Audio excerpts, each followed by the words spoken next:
Welcome back. Today, I've got 3 new flavors of Flintlock blaster. A pistol, a sort of carbine-length musket, and an axe blaster. All 3 of these shoot Nerf rival, standard darts, and short darts. They do that with these elastic bands, which you can get from any stationery shop. Now everything else is printed, except for these M5 screws, which you'll need a couple of, and this spring, which you can probably get out of a clicky pen if you're desperate. And by the way, if you've been following my channel, you'll see I've actually designed a few blasters already, like this wheel lock. These parts are all interchangeable, and you can mix and match between, so have fun with that. So how do you get it? Well, you can grab the files from my Etsy store, linked in the video description. This will work on most 3D printers, so the axe and the pistol can be done on a Prusa Mini, so 18 by 18 by 18 build plate. But to build the musket, you'll need like an Ender Free or Anycubic Viper. If you don't have a 3D printer, well, I don't do commissions, but plenty of other people do. I'll link any 3D printing services I have an agreement with in the video description, but most major cities have a printer farm you could get it done with. So how does it work? Well, like my last set of blasters, you can see the insides by undoing this here screw.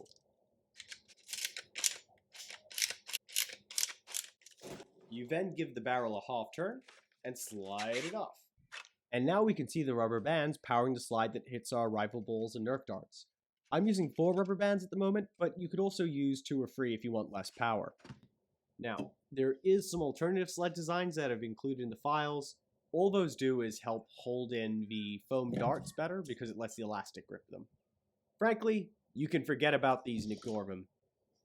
So, to put it back together after you've replaced your elastic bands or whatever you needed to open it for, we just kind of hook these guys over these, top of the railhead, and then we're going to press down on the sled. This keeps the bands out of the way when we slide the barrel back on. You can see a little hole here. You want that aligned like so. And don't forget to pull the trigger so you don't get surprised later. Then all we need to do is screw this guy back in.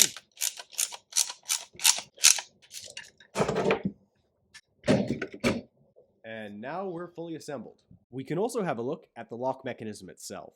Before we undo these screws, worth noting the files also include an alternative belt clip instead of his decorative plate.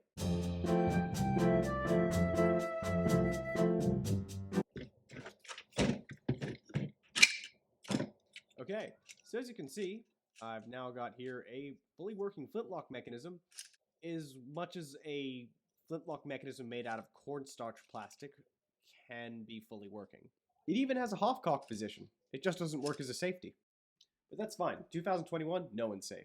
You can also see the catch mechanism in action here. Very simple. Just a little block that goes up and down on that spring and gets released by the trigger. Question: how powerful is an elastic-powered Nerf blaster? Answer: surprisingly. So just with the stationary store elastics I'm using, you can get between 80 to 100 FPS depending on the type of dart or ball you're using. So to give those some context, store-bought Nerf blaster is probably between 55 to 65 FPS, while Adventure Force Pro and the hobby Nerf blasters like the Caliburn go anywhere from 120 to 300 FPS. Which makes this strong, just not too strong. Now, because they use the same barrel, the axe and pistol have the same performance.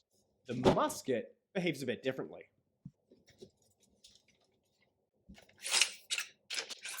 By the way, you'll notice I'm actually tamping down the rifle balls when I put them in. That's so they sit in a little notch that keeps them secure so they don't fall straight back out.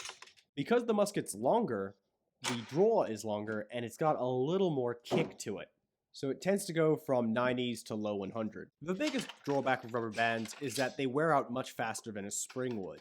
However, this isn't quite as big a problem as you'd think. So what you're looking at is me shooting the pistol about 140 times with a fresh set of rubber bands before one of them breaks. However, because there's actually 4 bands in there, at about 140 darts, we go from between 80 to high 90s FPS to around 55 to 75 FPS. So it'll keep working until you break all the bands, and they only take about a minute and a half to replace, as you saw earlier.